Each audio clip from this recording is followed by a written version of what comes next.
Jeux Canim, c'est une entreprise de location de jeux en bois, des jeux qui sont destinés à la location.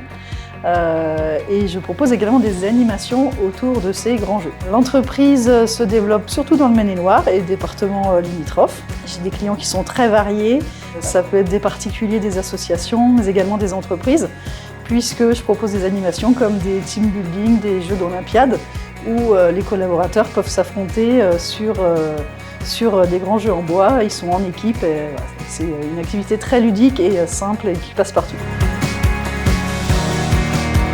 Comme cette activité est très saisonnière, je propose également des jeux sur mesure. Ce sont plutôt des outils pédagogiques ou des outils de communication.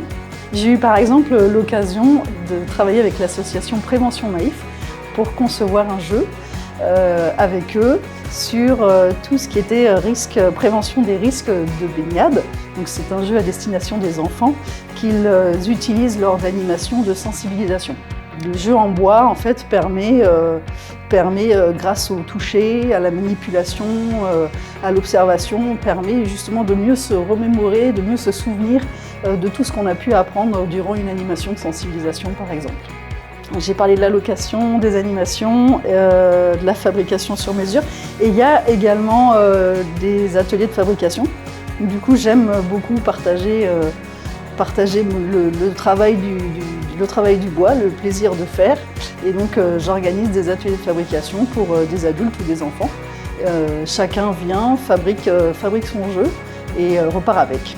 En ce qui concerne les jeux à la location, j'ai développé depuis l'année dernière une nouvelle gamme de jeux. Ce sont des jeux, des boîtes à énigmes, en fait, qu'on appelle aussi des escape games. C'est un peu le principe des escape games. Les escape games, il faut s'échapper d'une pièce. L'escape game, il faut rentrer à l'intérieur d'une boîte. Et donc, il y a une dizaine d'énigmes, une dizaine d'épreuves qu'il faut résoudre en équipe pour atteindre l'objectif final. J'ai plusieurs difficultés de jeu dans cette gamme. J'ai par exemple l'expédition Labéros qui est plutôt pour un niveau expert. Un jeu, le Caravelle, plutôt pour les enfants ou débutants dans les jeux d'énigmes. Voilà, et puis j'en développe d'autres sur des thèmes variés, puisque j'aime toujours associer le jeu avec l'apprentissage, le passage d'un message. Donc du coup, je suis en train de fabriquer cet hiver un nouveau jeu où l'objectif, ça sera pour des jeunes, des collégiens, des lycéens, de découvrir les différents métiers qu'il y a autour d'une usine. Donc la comptabilité, l'accueil, la production, la maintenance et tout le jeu tournera autour de ces différents postes de manière à ce que les stagiaires, entre guillemets stagiaires, les joueurs, découvrent les différentes activités qu'il y a dans une entreprise.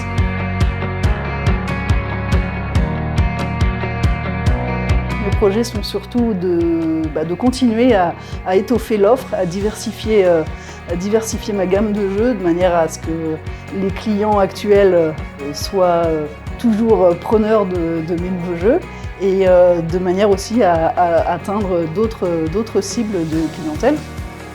Donc les projets sont toujours autour du jeu en bois et par contre voilà, en étoffant l'offre. Au fur et à mesure des demandes, en fait depuis 5 ans que l'entreprise existe, j'ai eu des demandes de clients assez atypiques et au fur et à mesure, de manière à toujours pouvoir répondre à ces demandes, je me suis formée sur différentes techniques, donc j'ai fait de la marqueterie. Il a fallu aussi que j'achète un laser, une commande numérique. Enfin voilà, ça m'a toujours... finalement, les demandes des clients, les projets à venir m'ont fait évoluer naturellement, ont fait progresser l'entreprise et moi. Donc je suis plutôt épanouie par tous ces projets insolites.